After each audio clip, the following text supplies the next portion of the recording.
नमस्ते दोस्तों, PR novel 2.0 में आपका स्वागत है। यहाँ आपको दिल छू लेने वाली रोमांस की कहानियाँ, रोंगटे खड़े कर देने वाली बदले की गाथाएं, डरावनी और रहस्यमयी डरावनी कहानियाँ और कल्पना से भरी पुनर्जन्म की अद्भुत कल्पनाएं सुनने को मिलेंगी। ये सभी कहानियाँ आपको एक ऐसी दूसरी दुनिया में ले जाएंगी जहाँ हर मोड़ पर रोमांच और भावनाएं आपका इंतजार कर रही हैं। अगर आप हमारी कहानियों के जादू में खो जाना चाहते हैं तो अभी इस चैनल को सब्सक्राइब करें और हमारी काल्पनिक दुनिया का हिस्सा बने और बाकी अपमानजनक टिप्पणियों को नजरअंदाज कर देती। मैं आप सबके लिए एक और गाना गाऊंगी, उसके बाद मैं आज की लाइव स्ट्रीम खत्म करूंगी, माया ने मुस्कुराते हुए कहा। वह गाने की तैयारी कर ही रही थी कि उसने देखा एक दर्शक चैनल पर आया। उस दर्शक के पास बैंगनी रंग का सब गिफ्टर बैच था। माया तुरंत मुस्कुराई और कहा, इंडिया के नोल्स का मेरे लाइव स्ट्रीम चैनल पर स्वागत है। लेकिन तभी उस दर्शक ने पहली चैट में जो लिखा उसने माया को शर्मिंदा कर दिया। चूंकि तुम इतनी खूबसूरत हो तो मुझे अपना पोल डांसिंग स्किल दिखाओ माया, इसके लिए 50 बिट्स। हे भगवान, 50 बिट्स! ये आदमी बहुत अमीर है। नोल्स, पहले टिप दो और माया नाचेगी। बिल्कुल सही, सिर्फ गाना गाने से कोई मजा नहीं आता। माया प्लीज पोल डांस करो। चूंकि नोल्स ने ऐसा कहा है, माया अब कपड़े उतार दो। इंडिया के नोल्स के मैसेज आने के बाद माया के चैनल पर व्यूअर्स की संख्या अचानक से बढ़ गई। कैम गर्ल के तौर पर माया के लिए 50 बिट्स का इनाम बड़ी बात थी। ऐसे में उसे खुश होना चाहिए था कि कोई उसके लिए पैसे खर्च करने को तैयार है। लेकिन माया के लिए प्रॉब्लम थी, उसे डांस करना नहीं आता था और वैसे भी उसे इस तरह चिढ़ाने वाले डांस का शौक नहीं था। उसने मुस्कुराते हुए कहा, सॉरी, मुझे डांस करना नहीं आता। आप कोई गाना रिक्वेस्ट करेंगे? मैं गाकर सुना सकती हूं। पर इंडिया के नोल्स को यह बात बिल्कुल पसंद नहीं आई। मैं बस तुम्हें डांस करते हुए देखना चाहता हूं। पहले तुम्हें 25 बिट्स भेजता हूं। इंडिया के नोल्स ने माया को अभी 5 बिट्स भेजे हैं। इंडिया के नोल्स ने माया को अभी 5 बिट्स भेजे हैं। स्क्रीन पर स्पेशल इफेक्ट्स चमकने लगे। वाह अमीर आदमी, तुम मेरे आइडल हो। आप लीजेंड हो, सच में इंस्पायरिंग। अब डांस करो माया। अमीर आदमी ने 25 बिट्स भेजे हैं। नाचो नाचो। नोल्स के 25 बिट्स भेजने के बाद माया के चैनल पर व्यूज तेजी से बढ़ने लगे। कई नए लोग चैनल पर आए और माहौल देखकर बिना सोचे समझे डांस की डिमांड करने लगे। माया अब मुश्किल में थी। पहले तो उसे डांस आता ही नहीं था और नोल्स के इरादे अच्छे नहीं लग रहे थे। अगर वह डांस करने लगती तो वह और भी ज्यादा बेतुकी डिमांड कर सकता था। बिट्स की वजह से माया के चैनल पर हजारों व्यूअर्स आ गए थे। कुछ तो इतने बेहुदा हो गए कि उन्होंने माया से मिनी स्कर्ट पहनकर डांस करने की डिमांड भी कर दी। माया ने अपने दांत भींच लिए और चेहरे पर एक पीडेड एक्सप्रेशन ले आई, लेकिन रोने की हिम्मत नहीं जुटा पाई। ट्विच पर माया की इमेज एक मासूम स्ट्रीमर की थी। वह चाहती तो दूसरी कैमगर्ल्स की तरह अजनबियों के सामने अपने शरीर का इस्तेमाल कर सकती थी। उसे पता था कि इससे उसे बहुत टिप्स मिलेंगी, लेकिन ऐसा करना उसके उसूलों के खिलाफ था। दर्शक लगातार हूटिंग कर रहे थे। इसी बीच कार्तिक ने एक मैसेज भेजा जिसने उसे तुरंत ही सबका दुश्मन बना दिया। तुम जैसे बेवकूफों में इतनी मर्दानगी कहां से आती है कि एक लड़की को इस तरह धमकाते हो? कार्तिक का मैसेज भेजना था कि बाकी दर्शकों ने उस पर चढ़ाई शुरू कर दी। क्या सिर्फ डांस करने में इतनी शर्म की बात है? वो तो कपड़े भी नहीं उतार रही है। तुम जैसे लोग अब्बज भी हो और ढोंगी भी। अगर मैं उसकी जगह होता तो अभी तक नाचना शुरू कर दिया होता। भाग जाओ, बिना चीयर बैज वाला नया अकाउंट। नोल्स ने बिट्स भेजकर रिक्वेस्ट की है। अगर तुम्हें प्रॉब्लम है तो तुम भी बिट्स भेजो। हारे हुए कहीं के। ये आदमी पागल है। अगर पैसे नहीं दे सकते तो चुपचाप बैठो। बिट्स की वजह से माया के लाइव स्ट्रीम चैनल पर दर्शकों की क्वालिटी अलग अलग थी। ट्रोल्स समेत हर तरह के लोग मौजूद थे। जैसे ही उन्होंने एक नया अकाउंट देखा जिसके पास कोई बैज नहीं था, लोग परेशान हो गए। उन्होंने उसे अलग थलग करना शुरू कर दिया और उस पर हमला करने लगे। माया ने देखा कि वह दर्शक उसके लिए बोल रहा है। उसे देखकर माया के मन में उसके लिए सहानुभूति और दुख का भाव आया। माया ने तुरंत माहौल शांत करने की कोशिश की। रुको, तुम लोग, मैं आप सभी का शुक्रिया अदा करती हूं कि आप मेरे लाइव स्ट्रीम पर आकर अपना सपोर्ट दिखा रहे हैं। और मैं उस दर्शक की भी तारीफ करती हूं जो मेरे लिए बोल रहा है। लेकिन सॉरी, मैं पोल डांस नहीं कर सकती। कमरे के अंदर कार्तिक ने अपने फोन में चैट देखी। उसका चेहरा गुस्से से काला पड़ गया। लेकिन माया के कहे शब्दों ने उसे चौंका दिया। उसे यह देखकर हैरानी हुई कि माया पैसों के ऑफर से प्रभावित नहीं हुई। जब इतने सारे टिप्स आने लगें तो अपने सिद्धांतों पर टिके रहना सचमुच मुश्किल होता है। अब तक कार्तिक हमेशा यही सोचता था कि माया एक घमंडी लड़की है जो पूरे दिन खुले कपड़े पहनती है और सिर्फ अमीर लड़कों का ध्यान खींचने की कोशिश करती है। लेकिन अब उसे महसूस हुआ कि बाहर से खुली हुई दिखने वाली माया अंदर से काफी सिद्धांतवादी है। मैं तुमसे फिर पूछता हूं, क्या तुम डांस करोगी या नहीं? इंडिया के नोल्स का मैसेज फिर आया, लेकिन इस बार माया ने उसे इग्नोर करना सही समझा। भाड़ में जाओ कुत्ती, ये दिखावा बंद करो। तुम मासूम होने का नाटक करने वाली कुतिया हो। सुन लो, मैं चाहूं तो ट्विच पर तुम्हारी पूरी पॉपुलैरिटी खत्म कर सकता हूं। माया ने देखा कि नोल्स का गुस्सा अब गंदी बातों पर उतर आया है। उसके चेहरे के भाव बदल गए। उसने गुस्से में दांत भींचते हुए जवाब दिया, अपनी भाषा पर कंट्रोल रखो। नोल्स ऑफ इंडिया, मैं तुम्हारे सपोर्ट के लिए शुक्रिया अदा करती हूं, लेकिन अगर तुम्हें मेरा काम पसंद नहीं है तो तुम चैनल छोड़ सकते हो। ठीक है, मुझे उम्मीद है कि तुम्हें बाद में इसका पछतावा होगा। चलो दोस्तों, किसी और स्ट्रीमर के पास चलते हैं। एक और हॉट लड़की। अपना अंतिम मैसेज भेजकर नोल्स ऑफ इंडिया ने माया का चैनल छोड़ दिया। कुछ सेकंड बाद होम पेज पर एक मैसेज दिखा। नोल्स ऑफ इंडिया ने रैबिट जायंट को 50 बिट्स भेजे हैं। लाइव स्ट्रीम में शामिल होने के लिए लिंक पर क्लिक करें। थोड़े ही समय में माया की पॉपुलैरिटी तेजी से गिरने लगी। उसके दर्शकों की संख्या 30,000 से घटकर केवल 100 रह गई। दर्शकों को जाते देख माया की आंखें भर आईं। वह गुस्से और बेबसी से भरी हुई थी। उसने कुछ नहीं कहा, बस गाना गाना जारी रखा। 1 मिनट के अंदर लाइव स्ट्रीम पर दर्शकों की संख्या गिरकर सिर्फ 12 रह गई। दर्शकों की इतनी कम संख्या देखकर माया की आंखों से आंसू बहने लगे। अचानक स्क्रीन पर एक बड़ा बैनर दिखा। सीईएम ने माया के प्राइवेट केबिन को 100 बिट्स भेजे हैं। लाइव स्ट्रीम में शामिल होने के लिए लिंक पर क्लिक करें। 100 बिट्स की टिप देखकर लाइव स्ट्रीम पर बचे हुए दर्शक भी हैरान रह गए। एक बिट $1,000 के बराबर है। 100 बिट्स $10 लाख के बराबर है। माया ने 100 बिट्स की टिप देखी। उसकी आंखें अविश्वास से भर गईं। उसने कभी सोचा भी नहीं था कि कोई उसे इतनी बड़ी रकम दे सकता है। माया काफी समय से स्ट्रीमिंग कर रही थी। उसके फॉलोअर्स थे, लेकिन उसका कंटेंट हमेशा साफ सुथरा होता था। उसने कभी ऐसे कपड़े नहीं पहने जो उसके ज्यादा दिखा दें। सेक्सी डांस या स्ट्रिपिंग की तो बात ही छोड़ो। इसी वजह से उसकी कमाई भी बहुत कम थी। एक बार उसे 100 बिट्स की टिप मिली और वह हैरानी से स्क्रीन को घूरने लगी, जैसे उसे यकीन ही न हो रहा हो। लेकिन जब कार्तिक ने उसे 100 बिट्स भेजे तो माया की किस्मत बदल गई। उसकी ऑडियंस रातों रात 1,000 से बढ़कर 20,000 हो गई। सीआईएम कौन है? उसने एक बार में $1 लाख दे दिए। क्या ये सच है? जो लोग नए अकाउंट्स को बेकार समझते थे, अब चुप हो जाएं। माया, अब तुम्हारे पास कोई बहाना नहीं है। ये अमीर आदमी तुम्हारा इतना सपोर्ट कर रहा है। अमीर आदमी? मेरी उम्र 18 साल है, टांगें लंबी हैं और कमर पतली है।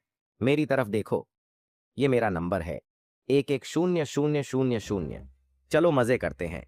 चैट में हर कोई बस CWM के बारे में बातें कर रहा था। कुछ लोग तो सिर्फ अमीर आदमी की नजर में आने के लिए खुद को पेश करने लगे। कार्तिक ने ये सब पढ़ा और चुपचाप मुस्कुरा दिया। $1 लाख किसी आम इंसान के लिए साल भर की कमाई होगी, लेकिन उसके लिए ये कोई बड़ी बात नहीं थी। दूसरी तरफ माया इतनी शॉक थी कि वह कार्तिक को धन्यवाद देना ही भूल गई। सीआईएम, क्या हीरो बनने की कोशिश कर रहे हो? मैंने कहा था मैं इस स्ट्रीमर को बैन कर दूंगा और तुमने इसे टिप्स भेज दी। आखिर तुम क्या साबित करना चाहते हो? ये इंडिया के नोल्स का मैसेज था, जो चैट में फिर से उभर आया। कार्तिक ने हल्का सा उपहास किया, लेकिन कोई जवाब नहीं दिया। अमीर बनते हो ना बेटा? चलो शर्त लगाते हैं। मैं रैबिट जायंट का सपोर्ट करूंगा और तुम माया का। जो हारेगा उसे सबके सामने बेवकूफ बनना पड़ेगा, इंडिया के नोल्स ने गुस्से में कहा। चैट और गर्म हो गई। लड़ो, उससे डर मत। हाँ, उसे हराओ। माया ने तुरंत दखल दिया। सीआईएम, आपके टिप्स के लिए शुक्रिया, लेकिन प्लीज इन लोगों की बातों को इग्नोर करें। इस बीच इंडिया के नोल्स ने रैबिट जायंट को गिफ्ट्स देना शुरू कर दिया। इंडिया के नोल्स ने रैबिट जायंट को 10 बिट्स भेजे हैं। इंडिया के नोल्स ने रैबिट जायंट को 30 बिट्स भेजे हैं। इंडिया के नोल्स ने रैबिट जायंट को 50 बिट्स भेजे हैं। जल्द ही उसने रैबिट जायंट को $20,000 के गिफ्ट्स भेज दिए, जबकि माया को अभी तक कुछ नहीं मिला था। CYM, क्या आप सच में हाई रोलर हो? डर गए क्या? मैं दिखाता हूं असली हाई रोलर क्या होता है।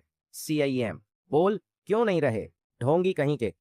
माया को अगर तुमसे प्यार करना है तो उसे पाने के बारे में सोचना भी मत। कार्तिक शांत रहा, लेकिन नोल्स और बाकी दर्शक लगातार उसे ताने मारते रहे। धीरे धीरे कार्तिक के सपोर्टर्स भी उसका मजाक उड़ाने लगे।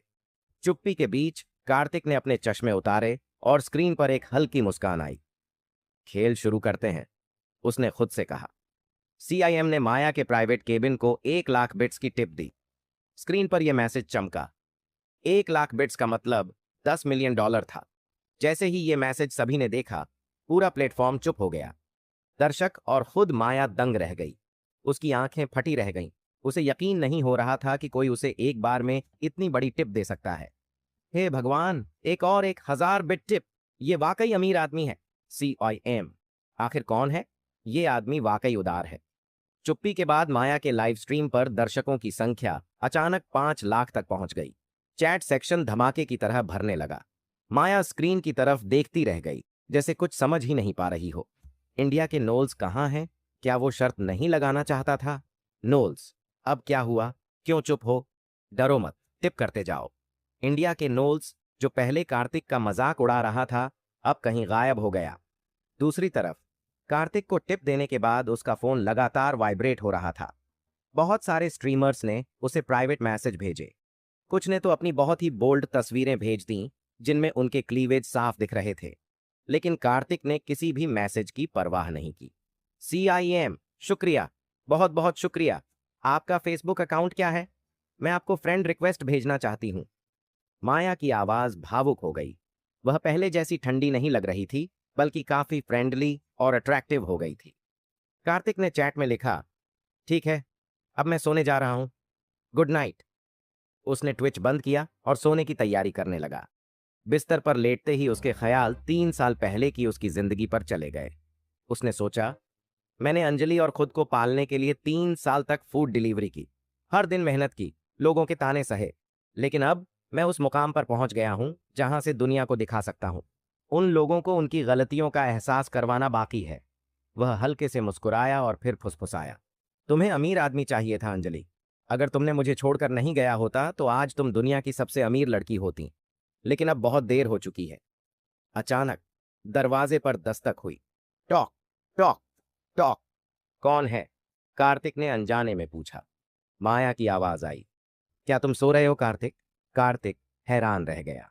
उसने सोचा, इतनी रात को माया क्यों आई है? क्या उसे पता चल गया है कि मैं सीडॉईएम हूं? अभी नहीं। तुम्हें कुछ चाहिए? उसने दरवाजे की तरफ पूछा। मेरे कमरे में आओ, मेरे पास तुम्हारे लिए कुछ है, माया ने कहा और अपने कमरे में लौट गई। उसके पास मेरे लिए क्या हो सकता है? कार्तिक को माया की बात ने उलझन में डाल दिया। कुछ देर सोचने के बाद उसने अपने कपड़े ठीक किए, दरवाजा खोला और बाहर चला गया। माया बेहद खूबसूरत लग रही थी। कार्तिक ने मन ही मन सोचा, चाहे जो भी हो, मेरे पास खोने के लिए कुछ नहीं है। कार्तिक के दरवाजे पर कुछ देर दस्तक देने के बाद माया ने मुस्कुराते हुए दरवाजा खोला। तुम आ गए, अंदर आ जाओ, माया ने कहा। कार्तिक अंदर गया और जैसे ही उसने मेज पर स्वादिष्ट खाने की चीजें देखीं, उसे एहसास हुआ कि शायद उसने कुछ ज्यादा ही सोच लिया था। क्या कोई पार्टी हो रही है? मुझे अचानक क्यों बुलाया? कार्तिक ने पूछा। माया ने मुस्कुराते हुए कहा, आज मैं अपनी खुशी किसी के साथ शेयर करना चाहती थी। इंडिया में मैं किसी और को नहीं जानती, तो मैंने तुम्हें बुला लिया। और हां, सुबह तुम्हें कॉस्मेटिक्स से मारना मेरी गलती थी, इसे माफी के तौर पर समझो। इसके बाद माया ने कार्तिक को लाइव स्ट्रीम पर हुई सारी बातें बताईं।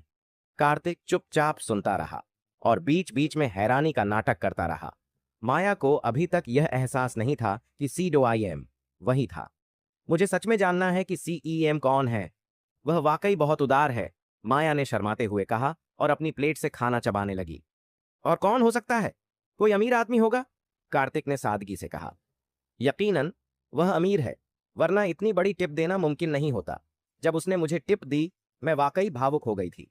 अगर वह स्मार्ट और अच्छा दिखने वाला हो तो मैं उससे शादी करने में भी हिचकिचाऊंगी नहीं, माया ने कहा और उसका चेहरा हल्का लाल हो गया।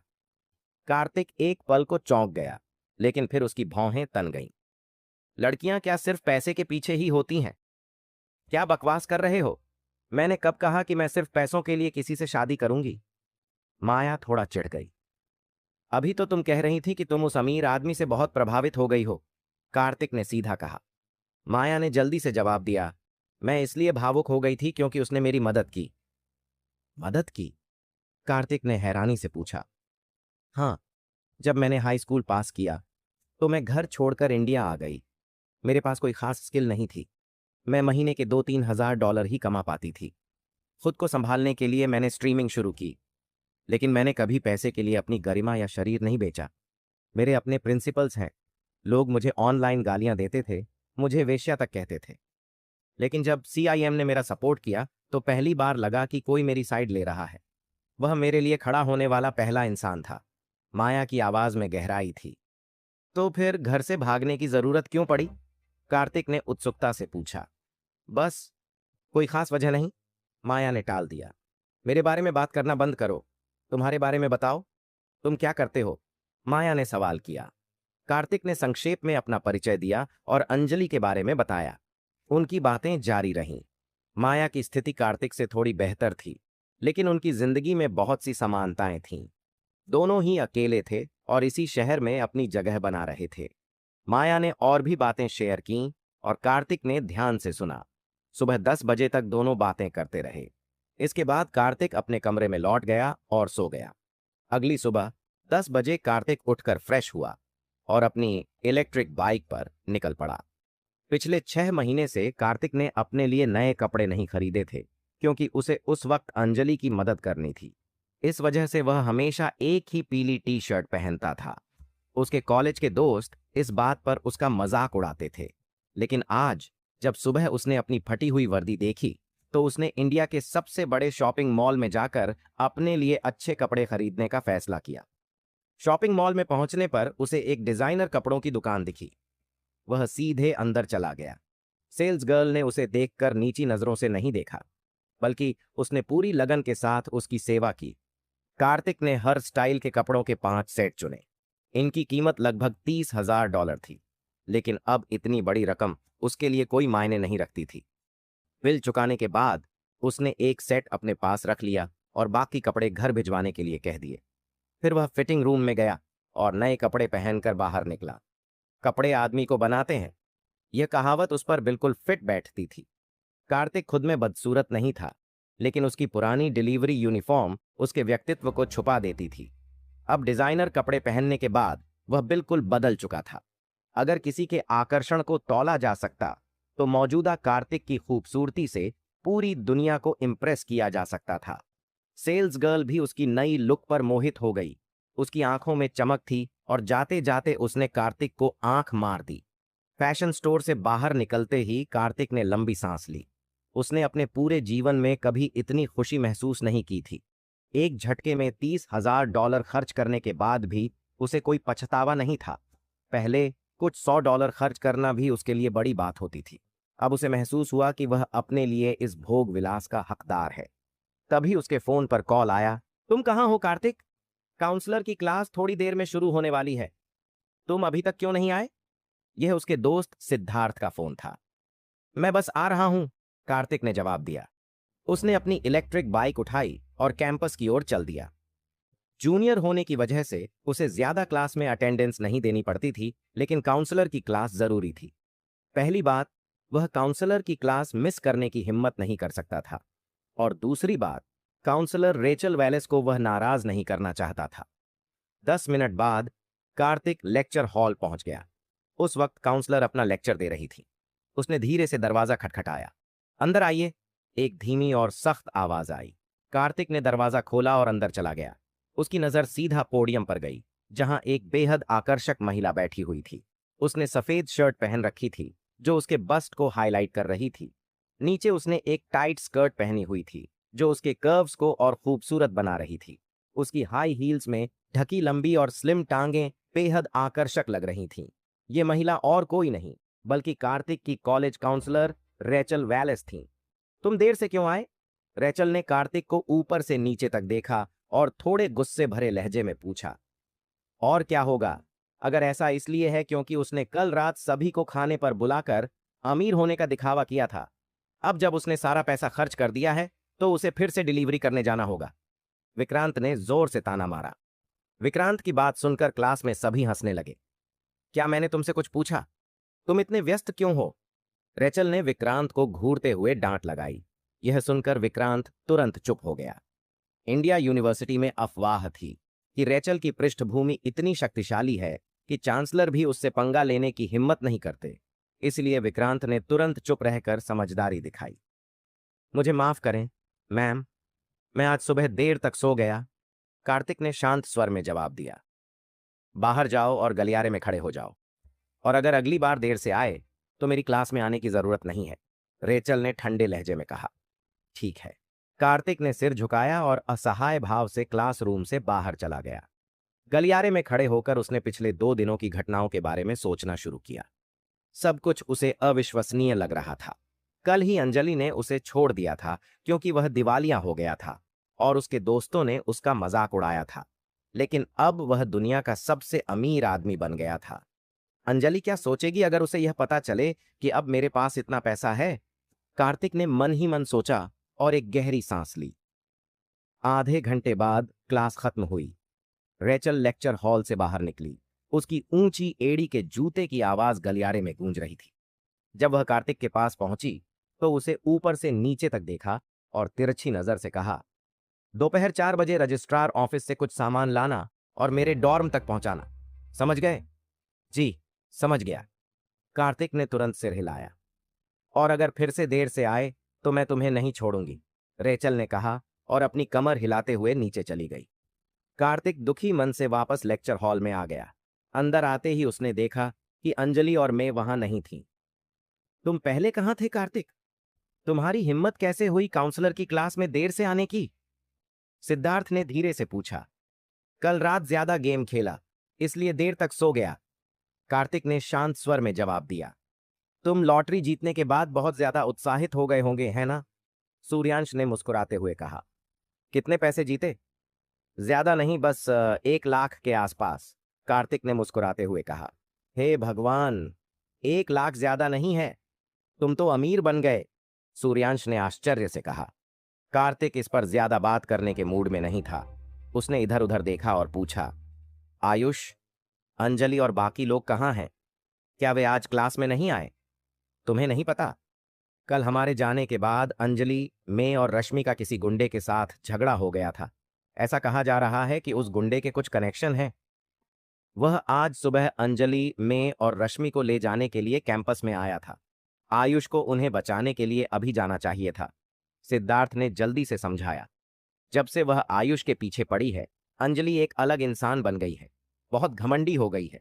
मैंने सुना है उसने उस गुंडे को लात मारी थी, लेकिन उसे ये नहीं पता था कि उस आदमी की पृष्ठभूमि भी कुछ ऐसी ही होगी, सूर्यांश ने भी टिप्पणी की। कार्तिक ने यह सुना तो वह उपहास भरी हंसी रोक नहीं सका। इस बीच टस्क नामक बार के एक प्राइवेट लाउंज में कुछ बदमाश सोफे पर बैठे मूंगफली खा रहे थे और शराब की छोटी बोतलें पी रहे थे। अंजलि, मैं और रश्मि चिंतित चेहरों के साथ कमरे के कोने में दुबकी हुई थीं। उस वक्त अंजलि को बहुत पछतावा हो रहा था। उसने कभी नहीं सोचा था कि उस गोरे लड़के की पृष्ठभूमि इतनी स्ट्रांग होगी। अगर उसे पता होता कि वह गोरा लड़का कौन है तो वह उसे अपनी हाई हील्स से कभी नहीं मारती। उस गोरे लड़के का नाम तन्मय नोल्स था। तन्मय का नाम इतना बड़ा नहीं था, लेकिन उसका बड़ा भाई हर्षित नोल्स था। हर्षित नोल्स इंडिया यूनिवर्सिटी के पास एक कुख्यात गैंगस्टर था। बार, कराओके बॉक्स और आसपास के सभी शॉवर सेंटर, ये सभी जगहें हर्षित के कंट्रोल में थीं। अगर किसी ने यूनिवर्सिटी में हर्षित से पंगा लिया तो उसका अंजाम अच्छा नहीं होता था। बैंग बैंग, अचानक प्राइवेट लाउंज के बाहर जोरदार दस्तक हुई। अंदर आओ, हर्षित ने ठंडे लहजे में कहा। आयुष घबराए हुए चेहरे के साथ अंदर आया। उसने झुककर कहा, हेलो पीट। ओह, ये तुम हो ब्रैंडन? हर्षित ने ऐसा दिखाया जैसे वह आयुष को जानता हो। उसके चेहरे पर हल्की मुस्कान आ गई। अंजलि, मैं और रश्मि ने यह देखा तो उनकी आंखों में उम्मीद की एक किरण दिखाई दी। अगर आयुष हर्षित को जानता होता तो शायद यह प्रॉब्लम सुलझ सकती थी। पीट, मुझे माफ कर दो, मेरी गर्लफ्रेंड को कुछ भी पता नहीं था और उसने तुम्हारे छोटे भाई को मारा। क्या तुम मेरी खातिर इन्हें जाने दोगे? मैं फ्यूचर में तुम्हारा कर्ज जरूर चुकाऊंगा, आयुष ने विनम्रता से कहा। हो, चूंकि मिस्टर वासुकी ने रिक्वेस्ट की है तो मैं इसे मान लूंगा, हर्षित ने हल्की हंसी के साथ कहा। मैंने पहले अपने छोटे भाई को इन तीनों का स्वाद चखने देने का प्लान बनाया था, लेकिन चूंकि तुमने कहा है तो इसे छोड़ देता हूं। हाँ, मेरे भाई के मेडिकल खर्च का इंतजाम करना होगा, उसके बाद तुम इन्हें ले जा सकते हो। मेडिकल खर्च कितना है? आयुष ने झिझकते हुए पूछा। तुम्हारी गर्लफ्रेंड ने नुकसान किया है तो उसे $1 लाख देने होंगे, बाकी दोनों 50-50 हजार देंगी, हर्षित ने अंजलि की तरफ इशारा करते हुए कहा। यह सुनते ही आयुष का चेहरा सफेद पड़ गया। आयुष के चेहरे पर एक कठोर भाव आ गया। उसने कल ही इंडिया पैलेस होटल में $70,000 खर्च किए थे, वह भी उसके पिता का पैसा था। अब हर्षित $1 लाख की मांग कर रहा था। आयुष के पास इतना पैसा नहीं था। क्या बात है, तुम्हारे पास पैसे नहीं हैं? हर्षित ने भौहें चढ़ाते हुए कहा, जैसे उसे आयुष की परेशानी का पहले से अंदाजा हो। पीठ, क्या $1 लाख थोड़ा ज्यादा नहीं है? आयुष ने धीरे से पूछा। ओहो, अगर तुम्हें लगता है कि यह ज्यादा है तो कोई बात नहीं, तीनों महिलाएं मेरे भाई के साथ एक रात बिताएंगी, फिर इसे खत्म मानो। हर्षित ने विकृत हंसी के साथ जवाब दिया। नहीं, ऐसा मत करो, आयुष ने घबराकर चिल्लाया और तुरंत कहा। ठीक है पीठ, ऐसा करो, पहले मैं अपनी गर्लफ्रेंड को ले जाऊंगा, फिर 2 दिन के अंदर पैसे भेज दूंगा। चिंता मत करो, मेरे पास पैसे तैयार होंगे। हर्षित ने हल्की मुस्कान के साथ कहा। ठीक है, चूंकि हम एक दूसरे को सालों से जानते हैं, मैं तुम्हारे लिए यह कर दूंगा, लेकिन क्या तुम्हारे पास BMW नहीं है? अभी अपनी कार यहां गिरवी रख दो, 3 दिन के अंदर पैसे दे देना और मैं तुम्हारी कार वापस कर दूंगा। यह सुनकर आयुष को झटका लगा। क्या हुआ, तुम तैयार नहीं हो? हर्षित ने सख्त लहजे में कहा। नहीं, ऐसा कुछ नहीं है। आयुष ने जल्दी से सिर हिलाया, अपनी कार की चाबियां निकाली और उन्हें हर्षित के सामने रख दिया। ठीक है, अपनी गर्लफ्रेंड को ले जाओ, हर्षित ने लापरवाही से कहा, चाबियां उठाते हुए। चलो, आयुष ने अंजलि की ओर देखते हुए कहा। अंजलि, मैं और रश्मि तुरंत खड़ी हो गईं और जाने को तैयार हो गईं, लेकिन तभी हर्षित ने तेज आवाज में कहा। तुम सबको जाने की अनुमति किसने दी? मैंने सिर्फ आयुष को उसकी गर्लफ्रेंड को ले जाने की इजाजत दी है। तुम दोनों, मैं और रश्मि, यहां रहोगी। हर्षित की बात सुनकर मैं और रश्मि का चेहरा सफेद पड़ गया। वे निराशा से आयुष और अंजलि की ओर देखने लगी। आयुष, तुम हमें यहां ऐसे कैसे छोड़ सकते हो? मैंने रुआन से स्वर में कहा। आयुष ने मैं की ओर देखा और असहाय स्वर में कहा। मैंने अपनी कार तक गिरवी रख दी, मेरे पास और पैसे नहीं हैं, तुम दोनों को खुद कुछ सोचना होगा। आयुष की बात ने साफ कर दिया कि वह मैं और रश्मि के लिए और कुछ नहीं कर सकता। आयुष ने अंजलि का हाथ पकड़ा और उसे लाउंज से बाहर ले गया। मैं और रश्मि वहीं खड़ी रह गईं। उनके चेहरे डर और गुस्से से भरे हुए थे। उन्हें यकीन नहीं हो रहा था कि आयुष उन्हें इस तरह छोड़ देगा। तो क्या तुम दोनों पैसे देकर अपनी जान बचाना चाहती हो, या फिर मेरे छोटे भाई के साथ यहां रात बिताने की सोच रही हो? हर्षित ने बियर की बोतल उठाते हुए उनसे पूछा। मैं के आकर्षक फिगर और खुली ड्रेसिंग की वजह से हर्षित की नजरें उस पर अटकी थीं। उसका गहरा टॉप और माइक्रो मिनी स्कर्ट उसकी खूबसूरती को और बढ़ा रहे थे। रश्मि का फिगर में जितना आकर्षक नहीं था, लेकिन वह दिखने में बेहद सुंदर थी। यूनिवर्सिटी की गिनी चुनी सुंदरियों में से एक थी। दोनों लड़कियां हर्षित के सामने चुप खड़ी थीं। उनकी आंखों में डर साफ झलक रहा था। रश्मि की बात करें तो उसका फिगर खास नहीं था, लेकिन वो बहुत सुंदर थी। वह इंडिया यूनिवर्सिटी की उन लड़कियों में से थी जो सबका ध्यान खींच लेती थीं। हर्षित, हम पैसे देंगे, मैं डरते हुए बोली। उसके हाथ कांप रहे थे।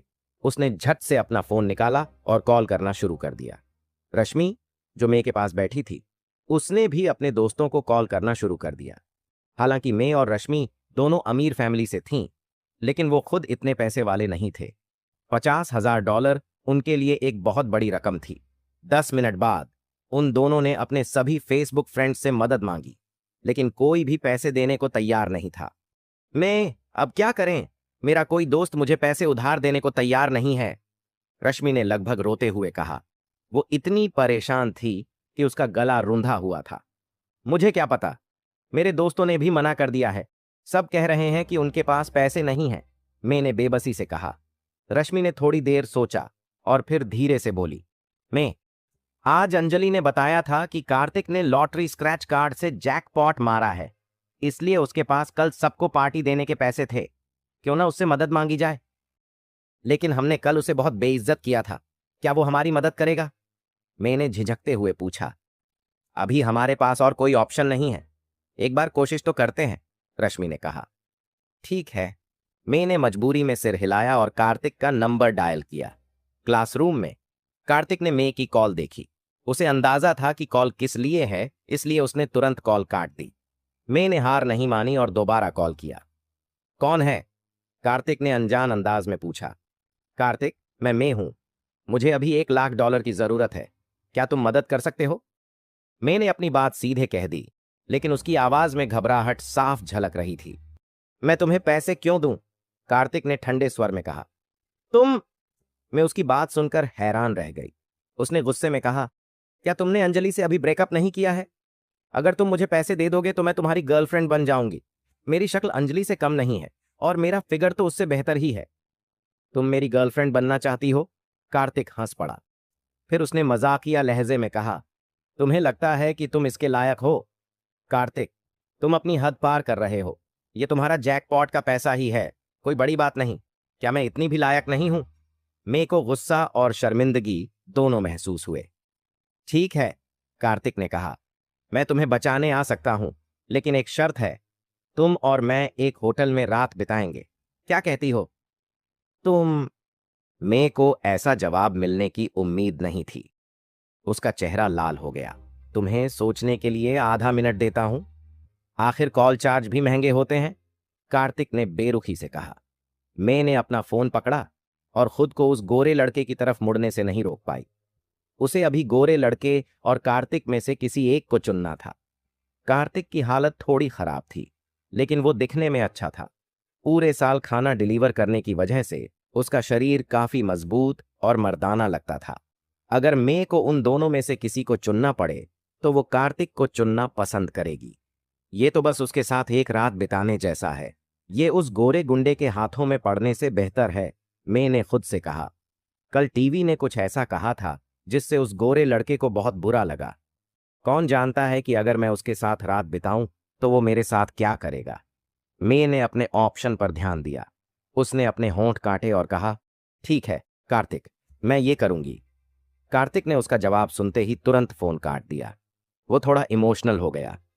वो मे यंग, जो मुझे हर तरीके से अपमानित करती थी, अब $1 लाख के लिए मेरे साथ सोने को तैयार है, उसने खुद से सोचा। इस दुनिया में वेश्यावृत्ति गरीबी से ज्यादा एक्सेप्टेबल थी। शाम के समय एक प्राइवेट लाउंज के अंदर। तो कार्तिक ने क्या कहा? क्या वो हमें पैसे उधार देगा? रश्मि ने उत्सुकता से पूछा जब मैंने कार्तिक से बात खत्म की। हाँ, उसने हाँ कहा। मैंने हल्के से सिर हिलाया। कार्तिक के साथ हुई बातचीत अब भी उसके दिमाग में गूंज रही थी। मैंने कभी नहीं सोचा था कि उसे कार्तिक जैसे इंसेल से मदद मांगनी पड़ेगी, और कार्तिक उसे इस शर्त पर पैसे उधार देगा कि वो उसके साथ एक रात बिताएगी।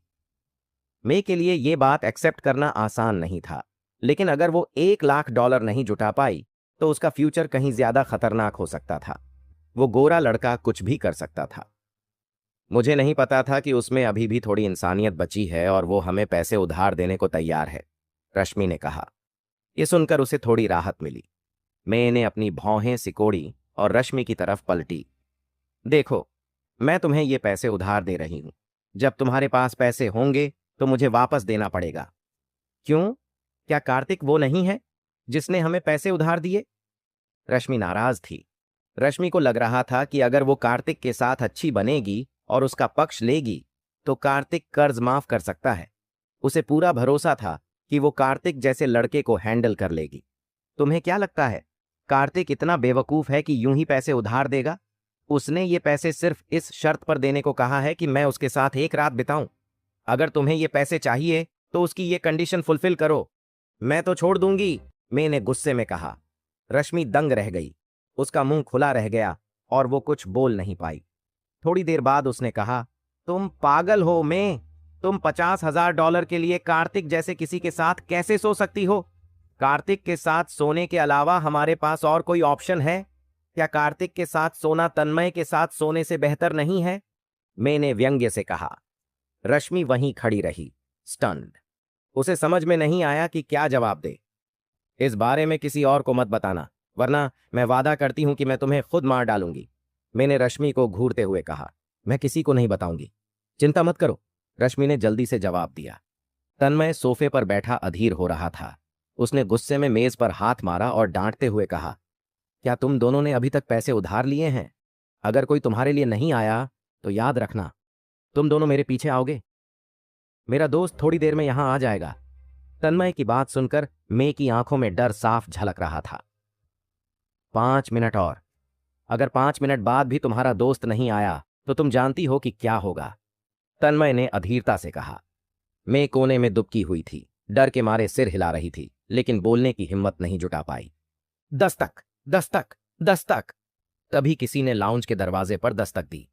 अंदर आओ, हर्षित ने दरवाजे की तरफ चिल्लाकर कहा। दरवाजा खुला और कार्तिक अंदर आ गया।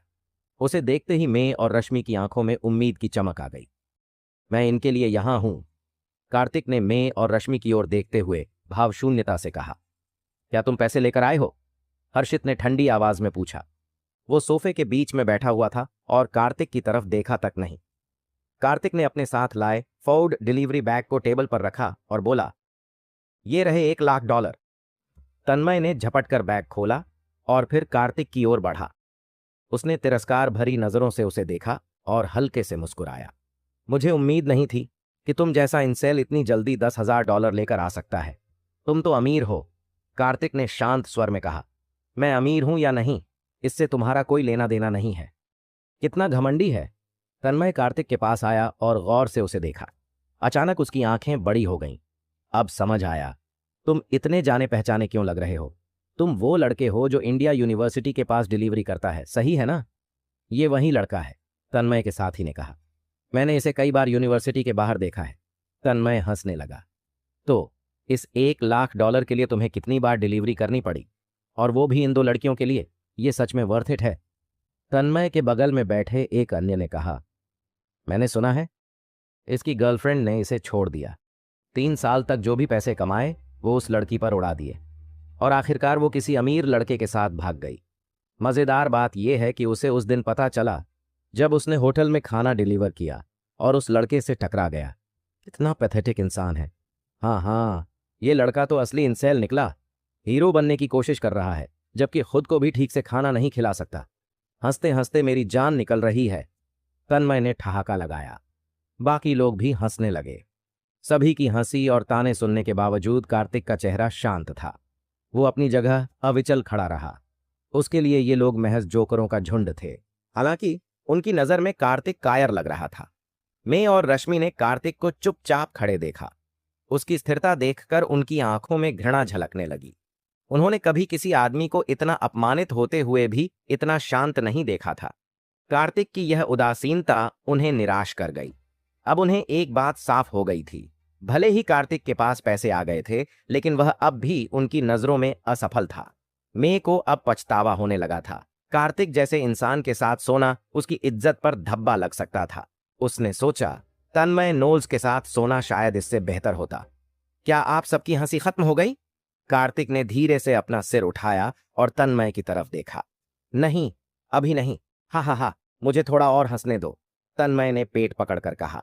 बड़े होते हुए मैंने तुम्हारे जैसा कोई नहीं देखा।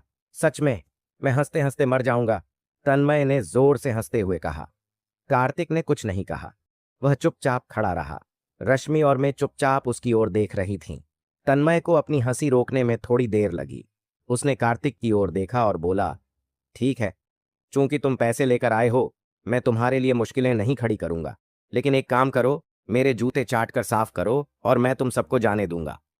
तन्मय की बात सुनकर कार्तिक की नजरें अचानक सख्त हो गईं। उसने बिना पलक झपकाए तन्मय को देखा। कमरे में गहरा सन्नाटा छा गया। तन्मय ने महसूस किया कि कार्तिक शायद ऐसा करने के मूड में नहीं था। उसने घुड़की देते हुए कहा, क्या तुम बहरे हो? मैंने कहा, मेरे जूते चाट कर साफ करो। सुनाई नहीं दिया क्या? मैंने तुम्हें पैसे दे दिए, तुम्हें और क्या चाहिए? कार्तिक ने धीमी आवाज में कहा। वह अपनी पहचान उजागर नहीं करना चाहता था, इसलिए तन्मय की तानों को नजरअंदाज कर रहा था, लेकिन जूते चाटने की बात ने हद पार कर दी थी। तुमने मेरी बात नहीं सुनी क्या? मैंने कहा, मेरे जूते साफ करो, फिर मैं तुम्हें इनके साथ जाने दूंगा, तन्मय ने जिद से कहा। असल में तन्मय का इरादा उन्हें छोड़ने का था ही नहीं। आखिरकार मे और रश्मि जैसी खूबसूरत लड़कियों से मुलाकात आसान नहीं थी। यही वजह थी कि तन्मय जानबूझकर कार्तिक को नीचा दिखाने की कोशिश कर रहा था। अगर कार्तिक सचमुच जूते चाटने लगता तो तन्मय उसे शर्मिंदा करने का कोई और तरीका निकाल लेता। कार्तिक, तुम वहां क्यों खड़े हो? जल्दी करो और करो जो कहा गया है। जब तुम यह कर लोगे तो हम यहां से चले जाएंगे, मे ने चिढ़कर कहा। जब उसने देखा कि कार्तिक अब भी चुप खड़ा है, मे की बात सुनकर कार्तिक की आंखें ठंडी हो गईं। उसने कभी नहीं सोचा था कि मे ऐसा कहेगी। वह तो उन दोनों को बचाने के लिए यहां आया था। क्या तुमने सुना बेवकूफ? जल्दी करो और मेरे जूते चाट कर साफ करो, फिर तुम जा सकते हो, तन्मय ने हंसते हुए कहा। लेकिन कार्तिक चुपचाप खड़ा रहा। उसने एक भी शब्द नहीं कहा। तभी कमरे में एक कड़कती आवाज गूंजी। तन्मय, बकवास बंद करो। यह हर्षित था, जो अब तक चुप था, लेकिन अब अचानक चिल्ला पड़ा। हर्षित, तुम? तन्मय ने उलझन में हर्षित की ओर देखा। उसे समझ नहीं आया कि हर्षित उसे क्यों रोक रहा था। चूंकि कार्तिक पैसे लेकर आया है, इसलिए उसके लिए मुश्किलें खड़ी करना बंद करो, उन्हें जाने दो, हर्षित ने सख्ती से कहा। लेकिन मैं, तन्मय थोड़ा झिझकता हुआ बोला। मैंने कहा था उसे जाने दो। क्या मेरी बात साफ नहीं हुई? हर्षित ने ठंडी आवाज में डांटते हुए कहा। तन्मय ने हर्षित को कुछ पल देखा और फिर बेमन से बोला, ठीक है, आज अपनी किस्मत समझो। इन दोनों को ले जाओ और भाग जाओ, लेकिन आइंदा मुझे तुम लोगों से कभी सामना ना हो। जैसे ही तन्मय ने यह कहा, मैं और रश्मि तुरंत कार्तिक की ओर दौड़ पड़ी। कुछ ही देर में तीनों वहां से चले गए। बाहर निकलने पर रश्मि ने कार्तिक की ओर देखा और तिरस्कार से बोली, कार्तिक, मैंने सुना है कि तुमने हमें पैसे इसलिए उधार दिए क्योंकि मैं ने तुम्हारे साथ सोने का वादा किया है। ये सच है क्या? अगर ऐसा है भी तो इससे तुम्हारा क्या लेना देना? कार्तिक ने ठंडे स्वर में जवाब दिया। ओह, बेशक है। तुम जैसे किसी को मैं के साथ सोने का सपना भी नहीं देखना चाहिए। कभी आईने में खुद को देखा है? रश्मि ने ताना मारते हुए कहा। फिर उसने मैं का हाथ पकड़ा और बोली, तुम्हें पैसे लौटा देंगे, लेकिन ये सोने वाला प्लान भूल जाओ। चलो मैं। रश्मि ने यह कहकर मैं का हाथ खींचा और उसे ले जाने लगी। उसने कार्तिक को धन्यवाद तक नहीं कहा। मैं ने भी पीछे मुड़कर देखा और जाने लगी। आखिर वह अभी भी कुंवारी थी। कार्तिक जैसे किसी इंसान के साथ अगर हिम्मत है तो जाओ, लेकिन याद रखना, अगर मैं तुम दोनों को तन्मय से बचा सकता हूं तो उसे फिर से तुम्हें पकड़ने के लिए भी बुला सकता हूं। सोच लो। जैसे ही मैं और रश्मि ने चलना शुरू किया, कार्तिक की ठंडी आवाज ने उन्हें रोक दिया। मैं ने उसकी बात सुनकर पल भर के लिए रुककर कांपते हुए ठहराव ले लिया। कार्तिक, ये बहुत ज्यादा है। हम सहपाठी हैं, क्या ऐसा करना जरूरी है? रश्मि पलटी और गुस्से से बोली, जब तुम दोनों ने मुझे परेशान किया था तब ये बात याद नहीं आई थी रश्मि? कार्तिक ने हल्की मुस्कान के साथ कहा। तुम? रश्मि उसकी बात सुनकर दंग रह गई। रश्मि, इस बात को तुम भूल जाओ।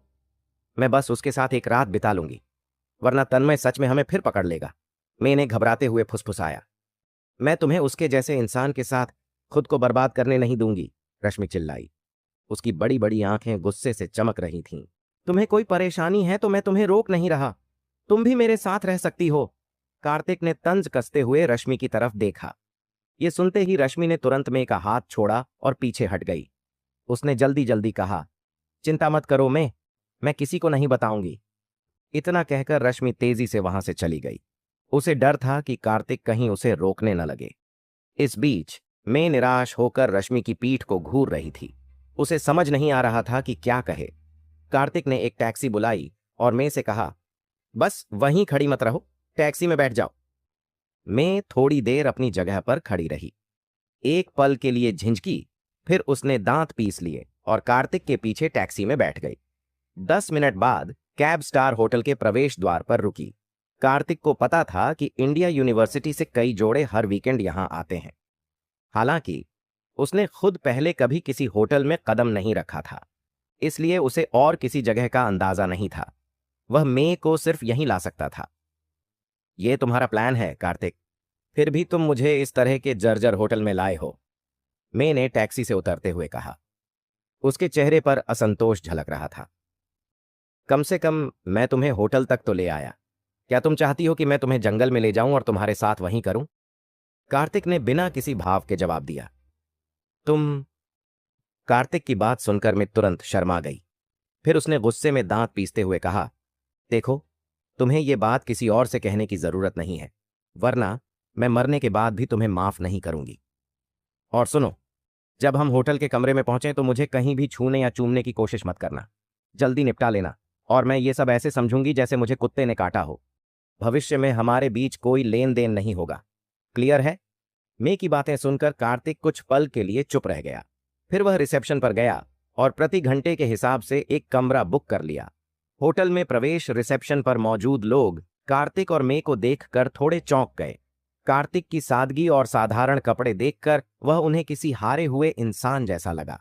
वहीं मे सुंदर और आत्मविश्वासी दिख रही थी। दोनों किसी जोड़े जैसे बिल्कुल भी नहीं लग रहे थे। हालांकि मे का दिल जोर जोर से धड़क रहा था।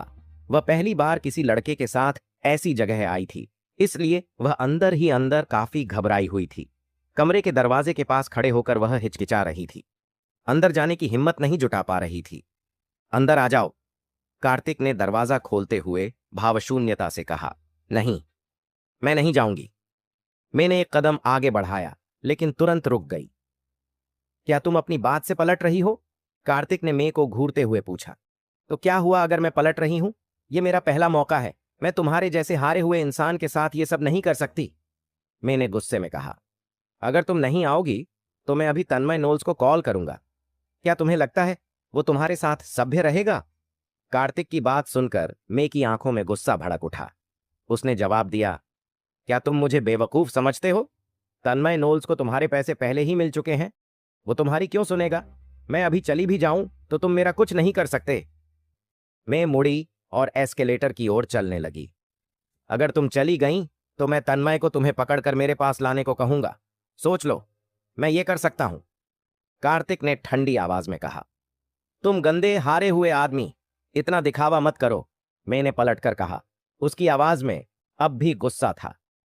मैंने कार्तिक की ओर घूरा और बिना कुछ कहे एस्केलेटर की तरफ बढ़ गई। मे के जाने के बाद कार्तिक के चेहरे पर एक सार्थक मुस्कान उभरी। उसने अपना फोन निकाला और थॉमस का नंबर डायल किया। मिस्टर कार्तिक, मैं आपकी क्या सहायता कर सकता हूं? लाइन कनेक्ट होते ही थॉमस की सम्मानजनक आवाज सुनाई दी। डस्क जाओ और हर्षित नोल्स नामक व्यक्ति से संपर्क करो। उसे कहो कि वह मे यंग को स्टार होटल के कमरा नंबर 802 में भेज दे। कार्तिक ने शांत स्वर में आदेश दिया। ठीक है मिस्टर कार्तिक, मैं तुरंत काम करता हूं। थॉमस ने कोई सवाल नहीं पूछा और आदेश मान लिया। फोन रखने के बाद उसने डस्क का नंबर लिया और सीधे हर्षित और तन्मय से संपर्क किया। डस्क में हर्षित ने लाउंज में बैठे वेटर से फोन लिया। हेलो, कौन बोल रहा है? उसने अधीरता से पूछा। हर्षित नोल्स, यह ओमकार है, थॉमस ने हल्के लेकिन दृढ़ स्वर में कहा। श्रीमान ओमकार, मैं आपकी क्या सेवा कर सकता हूं? हर्षित का स्वर तुरंत सम्मानपूर्ण हो गया। आखिरकार ओमकार का नाम कौन नहीं जानता था। हर्षित उसकी बात टालने की हिम्मत नहीं कर सकता था। अपने छोटे भाई तन्मय को साथ लो और मैं यंग को पकड़कर स्टार होटल के कमरा नंबर 802 में ले जाओ। समझ गए? थॉमस ने अधिकारपूर्ण लहजे में आदेश दिया। समझ गया श्रीमान, हर्षित ने बिना हिचकिचाहट आदेश मान लिया। स्टार होटल के पास आधे घंटे बाद हर्षित और तन्मय ने स्टार होटल के पास एक बबल टी की दुकान पर मे को देखा। मुझे छोड़ दो, तुम लोग क्या चाहते हो? क्या ये सब कार्तिक ने करने को कहा है? मैं चिल्लाई। चुप रहो और अंदर जाओ। अगर भागने की कोशिश की तो अंजाम बुरा होगा, हर्षित ने धमकी भरे लहजे में कहा। हर्षित और तन्मय ने मे को स्टार होटल के कमरा नंबर 802 तक पहुंचाया। फिर वे वापस बार चले गए। कमरे में मे दरवाजे के सामने खड़ी थी। झिझकते हुए उसने दरवाजा खोला और अंदर कदम रखा। कमरे में कार्तिक बेड पर बैठा हुआ था। उसने मे की ओर देखा और मुस्कुराते हुए कहा, मैंने कहा था ना कि अगर तुम गई तो तन्मय तुम्हें वापस भेज देगा। मैंने झूठ नहीं कहा, है ना? ये सचमुच तुम थे? मे चौंक कर बोली। अब क्या? कपड़े उतारो, कार्तिक ने बिना किसी हिचकिचाहट के कहा और दरवाजे के पास जाकर उसे बंद कर दिया। तुम क्या कर रहे हो? मे ने घबरा कर चिल्लाया। कार्तिक ने उससे ज्यादा बात नहीं की और सीधा आदेश दे दिया। कार्तिक की बातें सुनकर मे एकदम दंग रह गई। उसकी आंखों में डर की झलक साफ दिख रही थी। नंदिता ऊपर से बहुत चुलबुली दिखती थी और हमेशा खुले कपड़े पहनती थी, लेकिन अंदर से वह बहुत रूढ़िवादी थी। साथ ही उसका आकर्षक शरीर और बेहद खूबसूरत चेहरा उसे थोड़ा घमंडी बना देता था। शायद इसी वजह से उसने कभी किसी लड़के के साथ कोई रिश्ता नहीं बनाया था। अब जब उसे एक आदमी के सामने अपने कपड़े उतारने के लिए कहा गया तो यह उसके लिए बहुत बड़ा अपमान था। और वह आदमी कोई साधारण इंसान नहीं था, बल्कि वही कार्तिक था जिसे वह हमेशा नीची नजर से देखती थी। वह सोच भी नहीं सकती थी कि अगर उसने उस दिन कार्तिक की बात मानी तो आगे उसका जीवन कैसा होगा। तुम अपने कपड़े नहीं उतार रही हो, है ना? अच्छा, मैं तन्मय को अभी बुलाता हूं, फिर देखता हूं कि वह तुम्हारे साथ क्या करता है। कार्तिक ने देखा कि मैं अपनी जगह पर चुपचाप खड़ी है। उसने कुछ कदम उठाए और कमरे से बाहर जाने को हुआ।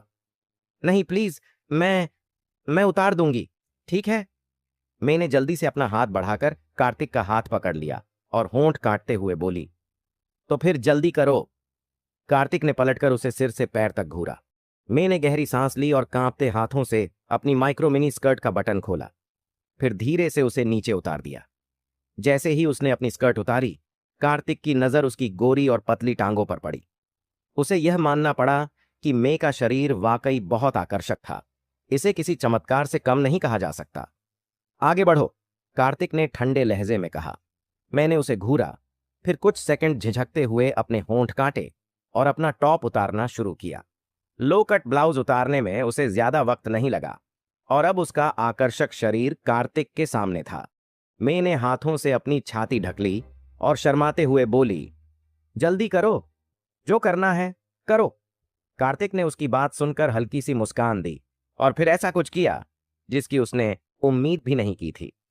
वह दरवाजा खोलकर बाहर जाने लगा। कार्तिक, तुम क्या कर रहे हो? मैंने देखा कि वह जाने का इरादा कर रहा है तो तुरंत चिल्लाई, मैंने जो करना था कर लिया, अब तुम आजाद हो। कार्तिक ने ठंडे स्वर में कहा। तुम्हारा काम हो गया? मैं उसकी बात सुनकर हैरान थी। उसकी खूबसूरत आंखें सवाल कर रही थीं। क्या तुम मेरे साथ सोना नहीं चाहते थे? मैंने थोड़ा झिझकते हुए पूछा।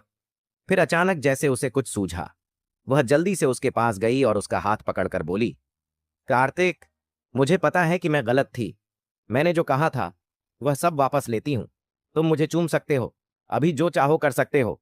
बस प्लीज तन्मय को मत बुलाओ।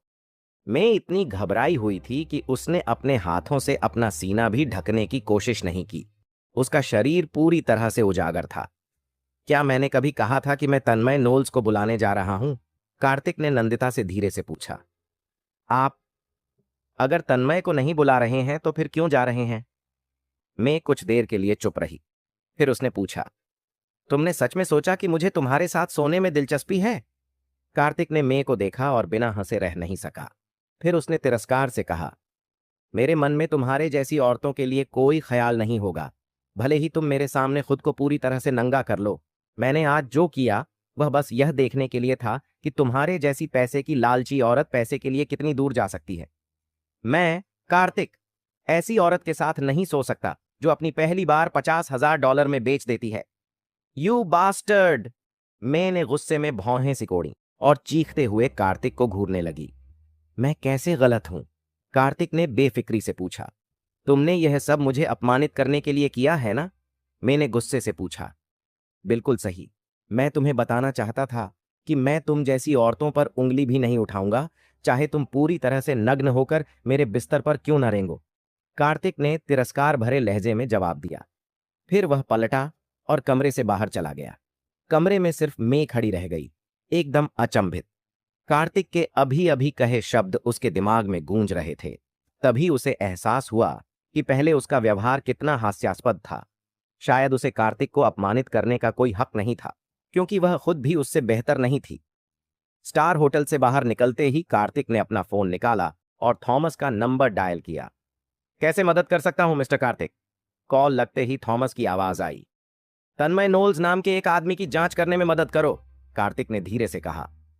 समझ गया मिस्टर कार्तिक, मैं तुरंत किसी को भेजता हूं, जल्द ही कोई आपसे संपर्क करेगा, थॉमस ने सहजता से उत्तर दिया। ठीक है। कार्तिक ने सिर हिलाया और फोन काट दिया। फिर वह इंडिया यूनिवर्सिटी की ओर तेजी से बढ़ गया। यूनिवर्सिटी के गेट के पास पहुंचने से पहले एक बेंटले कार उसके सामने रुकी। सूट पहने एक अधेड़ उम्र का आदमी कार से बाहर निकला और कार्तिक को सम्मानपूर्वक प्रणाम किया। नमस्ते मिस्टर कार्तिक। कार्तिक ने उस आदमी को ऊपर नीचे देखा। तुम थॉमस के आदमी हो? जी हां मिस्टर कार्तिक। मिस्टर ओमकार ने मुझे तन्मय नोल्स की पृष्ठभूमि की जांच के लिए भेजा है। मैंने उसकी सारी जानकारी जुटा ली है। क्या आप अब उससे मिलने जा रहे हैं? सूट पहने आदमी ने पूछा। हाँ, चलो। कार्तिक ने सिर हिलाया। Please mister Kartik. सूट पहने आदमी ने तुरंत कार का दरवाजा खोला और हाथ छत की रेलिंग के नीचे कर दिया ताकि कार्तिक को सिर न टकराए।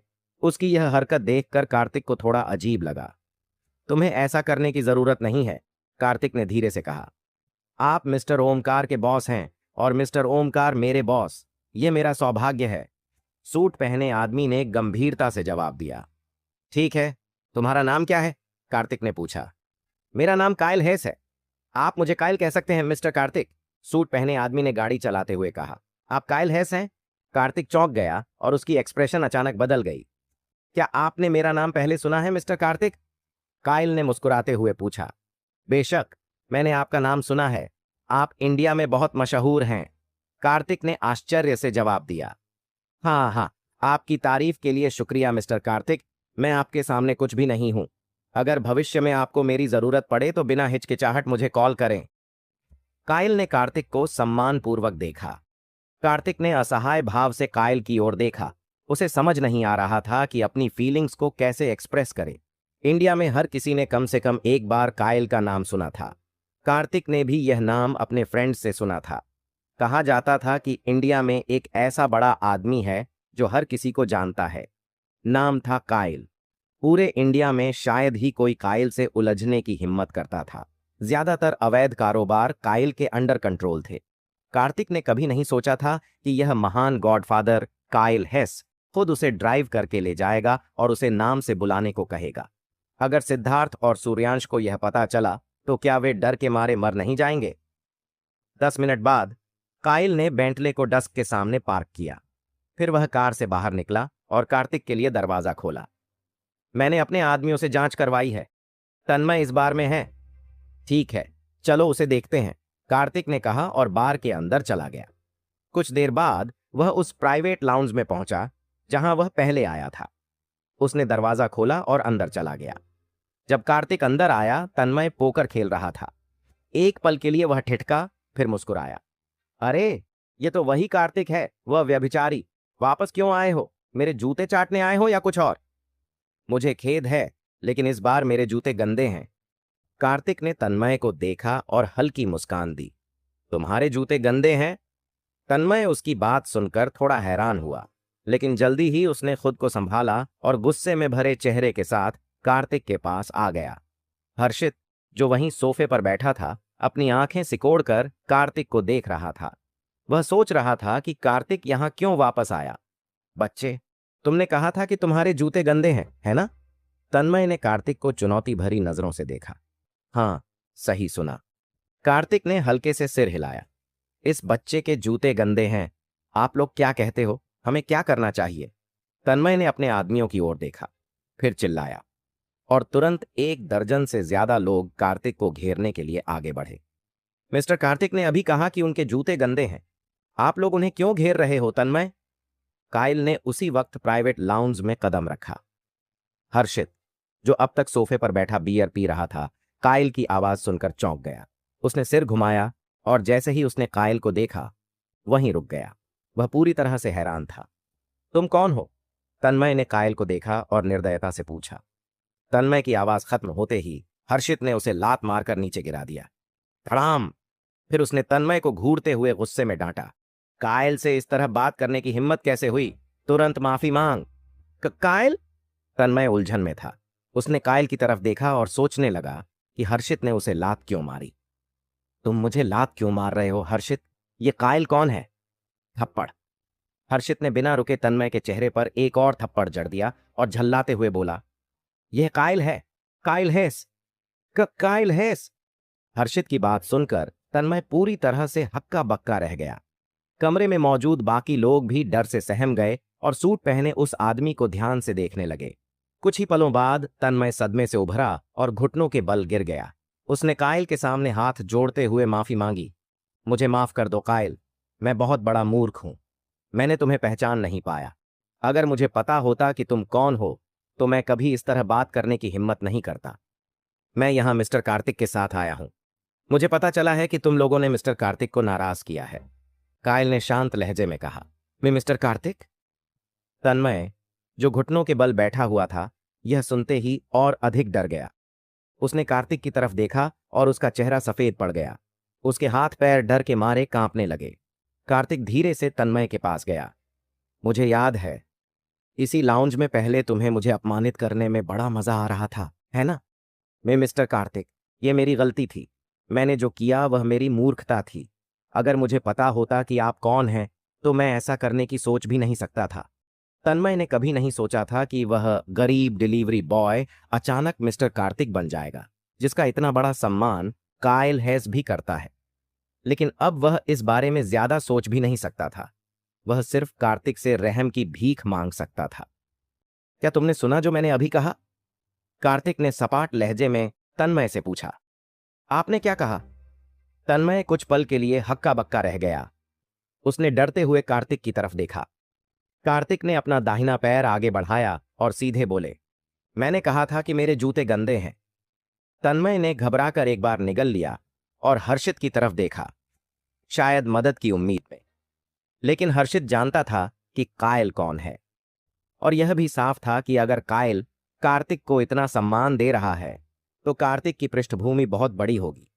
मिस्टर कार्तिक ने कहा है कि उनके जूते गंदे हैं। क्या तुमने यह सुना नहीं? कायल ने धीमे स्वर में तन्मय से कहा। हाँ हाँ, मैंने सुना, तन्मय ने कांपते हुए जवाब दिया। फिर वह नीचे झुका और अपनी जीभ बाहर निकाल ली। वह कार्तिक के जूते चाटने ही वाला था कि कार्तिक ने अपना पैर खींच लिया। तन्मय रुक गया और उलझन में कार्तिक की तरफ देखा। उसने अपना सिर कार्तिक के पैर के पास लाने की कोशिश की, लेकिन कार्तिक ने फिर अपना पैर पीछे कर लिया। मिस्टर कार्तिक, आप क्या चाहते हैं? तन्मय ने डरते हुए पूछा।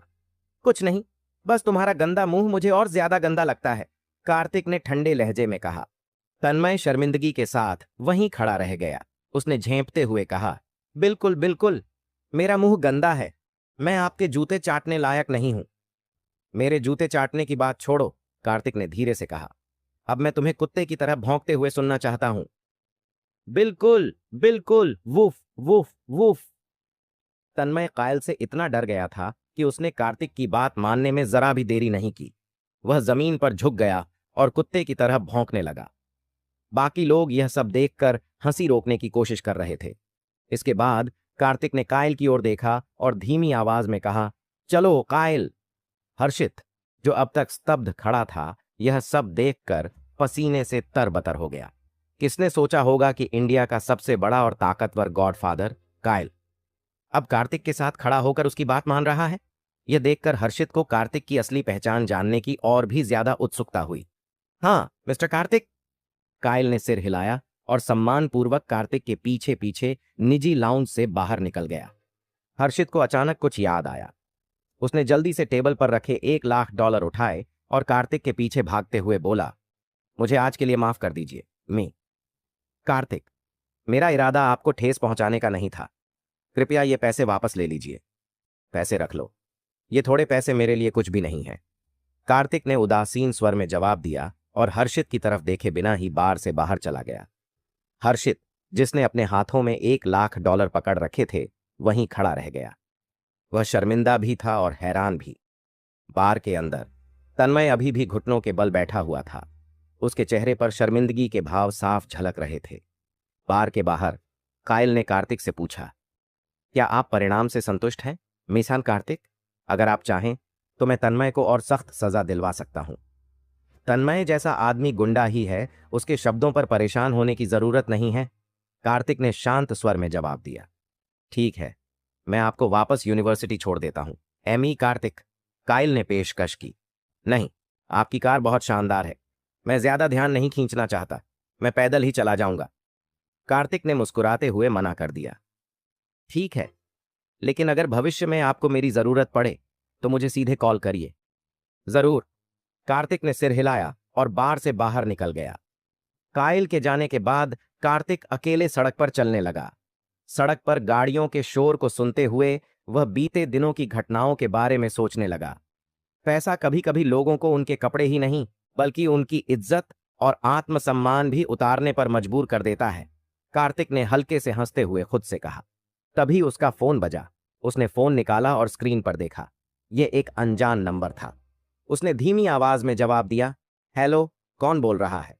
कार्तिक, ये मैं हूं। फोन के दूसरी तरफ से एक महिला की आवाज आई। आवाज में एक हल्की सख्ती और आकर्षण था। क्या आपने मेरी मदद की है कि मैं वह किताब छात्रावास तक ले जाऊं? उसने आगे कहा।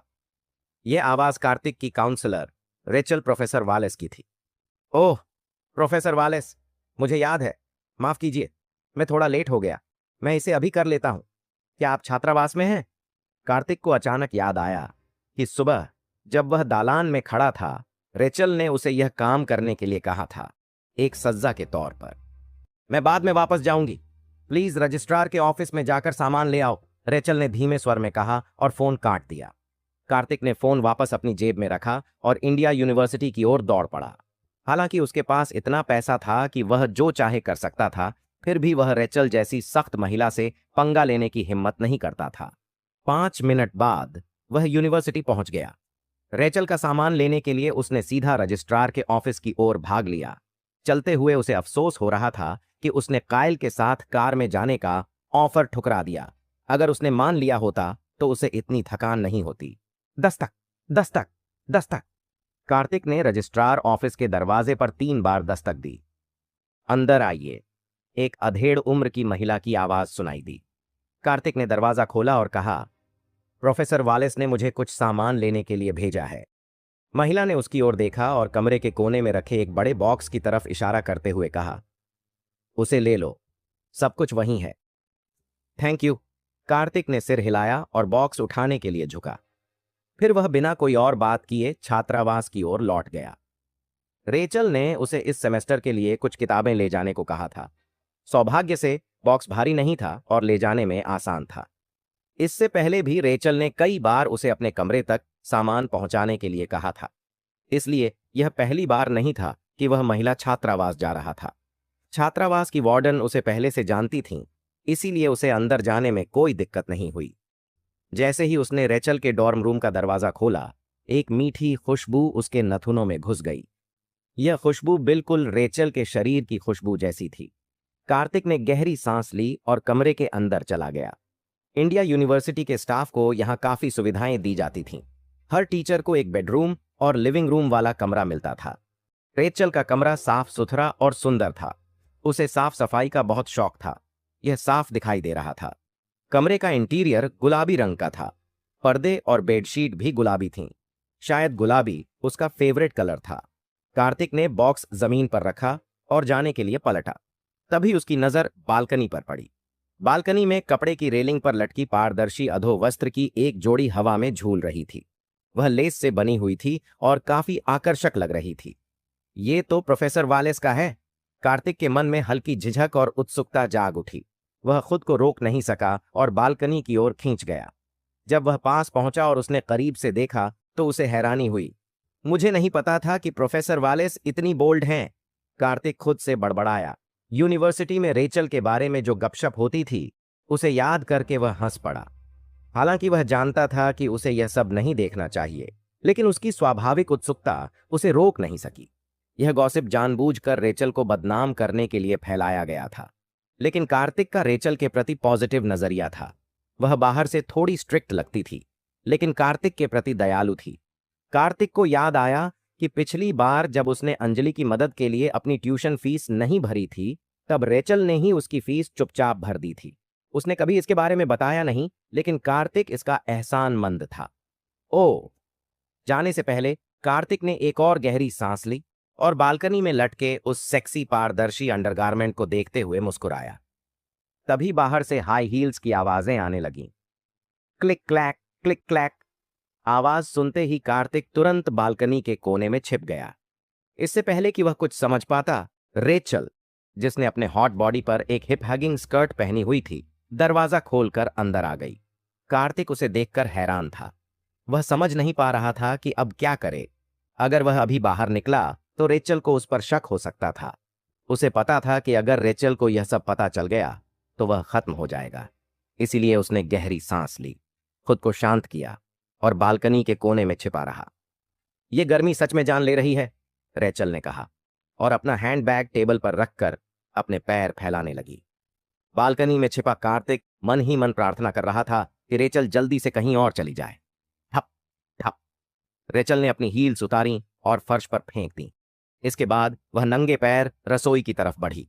कुछ देर बाद अचानक रेचल की एक चीख सुनाई दी। आ! कार्तिक यह सुनकर चौंक गया। उसने हल्के से बालकनी के कोने से झांक कर देखा कि क्या हुआ है। रेचल के हाथ में कोक का एक कैन था जो अचानक खुल गया था और उसकी टी शर्ट गीली हो गई थी। वह झुंझलाई हुई दिख रही थी। रेचल लिविंग रूम में वापस आई और अपना कोट उतार दिया।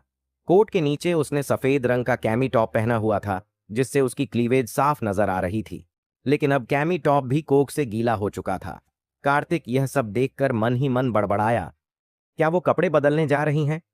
जैसे ही यह ख्याल उसके दिमाग में आया, उसने देखा कि रेचल ने अपने टॉप के पीछे के बटन खोलने शुरू कर दिए। वह वहीं जम गया। उसे समझ नहीं आ रहा था कि क्या करे। अगर वह अभी बाहर निकला तो यह समझाना मुश्किल होगा कि वह बालकनी में क्यों छिपा हुआ था, लेकिन अगर वह बाहर नहीं आता और रेचल ने कपड़े बदल दिए तो। कार्तिक इस उलझन में था। उसका दिल तेजी से धड़कने लगा। उसने अनजाने में लिविंग रूम की ओर देखा। तभी लिविंग रूम से एक खड़खड़ाहट की आवाज आई। यह साफ था कि रेचल ने अपना कैमी टॉप उतार दिया था। कार्तिक ने घबराकर अपनी सांसें रोक लीं और मन ही मन सोचने लगा, अब क्या करूं? रेचल के कंधों से सफेद कैमी टॉप धीरे धीरे नीचे खिसकने लगा। उसकी बेदाग त्वचा चमक रही थी। उसका चेहरा बहुत ही अट्रैक्टिव था और शरीर एकदम परफेक्ट। उसकी छाती उसकी लाल ब्रा से बाहर निकलती हुई दिख रही थी। कार्तिक यह सब देखकर चौंक गया। उसकी सांसें तेज हो गईं। यह पहली बार था जब उसने किसी लड़की को इतने करीब से देखा था। रेचल तो सच में अप्सरा जैसी लग रही थी। उसका दिल इतनी जोर से धड़क रहा था जैसे बाहर आ जाएगा। अंजलि के साथ बिताए पिछले 6 महीनों में वह उसे हमेशा थोड़ा डाउन ट्रीट करती थी। दोनों के बीच का सबसे क्लोज मूवमेंट सिर्फ हाथ पकड़ने तक था। उसे कभी चूमना तो दूर, उसके सामने कपड़े बदलते हुए देखना तो एक सपने जैसा था। कैमी टॉप हटाने के बाद रेचल ने जब अपनी ब्रा पर दाग देखे तो उसकी भौहें सिकुड़ गईं। वह जल्दी से बेडरूम में भागी, अलमारी खोली और नए कपड़े निकाले। फिर वह वापस लिविंग रूम में आई। कार्तिक को यह देखकर और हैरानी हुई। उसने सोचा, क्या वह लिविंग रूम में ही कपड़े बदलेगी? रेचल सोफे पर बैठी और ब्रा खोलने के लिए हाथ पीछे ले गई। जैसे ही ब्रा नीचे गिरी, कार्तिक की धड़कनें और तेज हो गईं। उसकी छाती अब पूरी तरह से खुल चुकी थी। कार्तिक वहीं जड़वत खड़ा रहा। ब्रा बदलने के बाद रेचल ने एक छोटी स्कर्ट उठाई। उसने शीशे में खुद को देखा, स्कर्ट को होल्ड किया और चेक किया कि यह सही लग रही है या नहीं। फिर उसने स्कर्ट पहन ली। रेचल को ऐसी शॉर्ट स्कर्ट्स पहनना बहुत पसंद था। वह अक्सर इन्हें क्लास में पहनती थी। उसकी स्कर्ट्स के साथ लंबे पैरों पर नजरें रुक जाती थीं। यह सब उसके फिगर को परफेक्टली कॉम्प्लीमेंट करता था।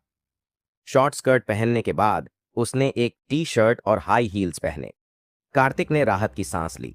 उसने सोचा कि अब वह जा रही है, लेकिन जैसे ही रेचल दरवाजे के पास पहुंची, उसकी नजर अचानक लिविंग रूम में रखे बड़े बक्से पर गई। उसने रुककर बालकनी की ओर देखा, फिर अपने ऊंची एड़ी के जूतों में चलते हुए बालकनी की तरफ बढ़ी। शिट! कार्तिक का दिल तेजी से धड़कने लगा। उसने देखा कि रेचल उसकी ओर बढ़ रही है। बालकनी में छुपने की और कोई जगह नहीं थी। Click clack, click clack. Rachel के कदम जैसे जैसे करीब आते गए, कार्तिक के माथे पर पसीना आ गया। कार्तिक ने झिझकते हुए आखिरकार खुद को बाहर कर दिया। प्रोफेसर वालेस, उसने घबराते हुए कहा। कार्तिक! रेचल उसे देखकर चौंक गई। आप वापस आ गईं प्रोफेसर। कार्तिक ने खुद को शांत दिखाने की कोशिश की। तुम बालकनी में क्या कर रहे थे और तुम अंदर कब आए? रेचल थोड़ी असहज हो गई। उसे याद आया कि उसने लिविंग रूम में अपने कपड़े बदले थे। आपने ही मुझसे सामान उठाने को कहा था प्रोफेसर। मुझे लगा आप यहीं होंगी। मैंने सामान अंदर रखा और आपका इंतजार करने लगा। रेचल ने गहरी सांस ली। ओह, ठीक है, लेकिन अगली बार बिना मेरी परमिशन के अंदर मत आना। जी, समझ गया, कार्तिक ने कहा और तेजी से बाहर निकल गया। जब मैं अंदर आया तो मैंने बालकनी पर एक कॉकरोच देखा और उसे तुम्हारे लिए मारने की कोशिश की, लेकिन वह भागने में कामयाब हो गया, कार्तिक ने हड़बड़ाते हुए कहा। उसका चेहरा शर्म से लाल हो गया। रेचल ने उसे संदेह भरी नजरों से देखा। कार्तिक, क्या तुम्हें लगता है कि मैं इस बहाने पर विश्वास करूंगी? मैं सच कह रहा हूं प्रोफेसर वालेस, कार्तिक ने फिर से सफाई दी। रेचल ने भौहें चढ़ाते हुए कहा, तुम मुझसे बेहतर जानते हो कि तुम बालकनी में छुपे हुए थे और अभी अभी मुझे देख रहे थे। ना नहीं, मैंने कुछ नहीं देखा प्रोफेसर वालेस। क्या आपने अपने कपड़े बदले? कार्तिक ने हड़बड़ाते हुए अपना सिर जोर से हिलाया। कार्तिक की घबराहट भरी मुस्कान देखकर रेचल अपनी हंसी रोक नहीं पाई। कार्तिक, अगर तुमने आज सच नहीं बताया तो मैं देखती हूं कि तुम्हें कैसे सजा दूंगी। मैंने सचमुच कुछ नहीं देखा, कार्तिक ने दांत भींचते हुए कहा। क्या तुम्हें यकीन है कि तुमने कुछ नहीं देखा? बिल्कुल, उसने तेजी से सिर हिलाया। अब जबकि रेचल ने उसे पकड़ ही लिया था तो वह अंत तक इनकार करने के मूड में था। ठीक है, रेचल ने हल्की मुस्कान के साथ कहा। उसकी आंखों में शक साफ झलक रहा था। मुझे उम्मीद है कि भविष्य में ऐसा दोबारा नहीं होगा। जरूर जरूर, कार्तिक ने तुरंत हामी भरी। अब तुम जा सकते हो, रेचल ने हाथ से इशारा करते हुए कहा। वह थोड़ी असहाय दिख रही थी, जैसे मान चुकी हो कि वह कार्तिक से सच नहीं उगलवा पाएगी। ठीक है, अलविदा प्रोफेसर वालेस, कार्तिक ने राहत की सांस लेते हुए कहा और जल्दी से कमरे से बाहर जाने लगा। वैसे कार्तिक, रेचल ने अचानक पीछे से पुकारा। कार्तिक रुक गया। उसने धीरे से पीछे मुड़कर देखा। क्या मैं आपकी मदद कर सकता हूं प्रोफेसर? रेचल ने अपनी ऊंची एड़ी के जूते पहने और उसकी ओर बढ़ी। वह उसे सिर से पैर तक ध्यान से देखने लगी। अपनी ऊंचाई और हील्स के चलते वह कार्तिक से थोड़ी ऊंची हो गई थी। अब कार्तिक रेचल के बेहद करीब था। वह उसकी अनोखी खुशबू को साफ महसूस कर सकता था। क्या तुम्हें लगता है कि मैं अच्छी दिख रही हूं कार्तिक? रेचल ने अपने होठों को थोड़ा सा खोलकर पूछा। उसकी आवाज में एक मोहक लहजा था। कार्तिक पूरी तरह से सन्न खड़ा रह गया। उसे समझ नहीं आ रहा था कि क्या जवाब दे। कुछ तो बोलो, क्या तुम्हें लगता है कि मैं अच्छी दिखती हूं? रेचल ने उसे और गहराई से देखा। कार्तिक ने गहरी सांस ली और धीरे से फुसफुसाया। मैंने सचमुच आपको अपने कपड़े बदलते हुए नहीं देखा प्रोफेसर, रेचल ने होठों को दबाते हुए कहा। मैं उस बारे में बात नहीं कर रही हूं, और अगर तुमने देख भी लिया तो मैं तुम्हें कुछ नहीं कहती। आखिर तुम्हारा इरादा तो ऐसा नहीं था। लेकिन मैंने सचमुच कुछ नहीं देखा, कार्तिक ने कहा। रेचल के सवाल उसे पूरी तरह हिला रहे थे। अच्छा, मैंने सुना है कि तुम पार्ट टाइम खाना डिलीवर कर रहे हो। मेरे दोस्त का नया बार कुछ ही दिनों में खुलने वाला है। तुम वहां सर्वर के तौर पर काम क्यों नहीं करते? रेचल ने अब उसे चिढ़ाना बंद किया और चिंता के साथ पूछा। मैं अब खाना डिलीवर नहीं करता प्रोफेसर, कार्तिक ने हल्के से मुस्कुराते हुए कहा। रेचल ने भौहें उठाईं। तुम अब फूड डिलीवरी नहीं करते? फिर अपनी ट्यूशन फीस कैसे भरोगे? कार्तिक ने थोड़ा रुककर जवाब दिया। अब मुझे एक आरामदायक नौकरी मिल गई है, पैसे भी ठीक ठाक आ रहे हैं। अच्छा, रेचल ने सिर हिलाया। लेकिन मेरे दोस्त का नया बार खुल रहा है, उसे अर्जेंटली स्टाफ चाहिए। तुम उसकी थोड़ी मदद कर सकते हो, बस एक हफ्ते के लिए। प्रोफेसर, कार्तिक थोड़ा असहज महसूस कर रहा था। रेचल ने हल्की मुस्कान के साथ कहा, अगर तुमने मदद नहीं की तो मुझे तुम्हें परेशान करने का पूरा हक है। कार्तिक ने सिर हिलाते हुए कहा, मैंने आपको परेशान किया ही नहीं है प्रोफेसर, तुम्हें सब पता है। रेचल ने चुटकी ली। कार्तिक थोड़ा सोच में पड़ गया और फिर हार मानते हुए बोला, ठीक है, आपकी मदद कर दूंगा, बस एक एहसान समझकर। रेचल ने अचानक चौंक कर पूछा, तुमने मुझे कपड़े बदलते हुए देखा था, है ना? नहीं, बिल्कुल नहीं, कार्तिक ने झेंपते हुए सफाई दी।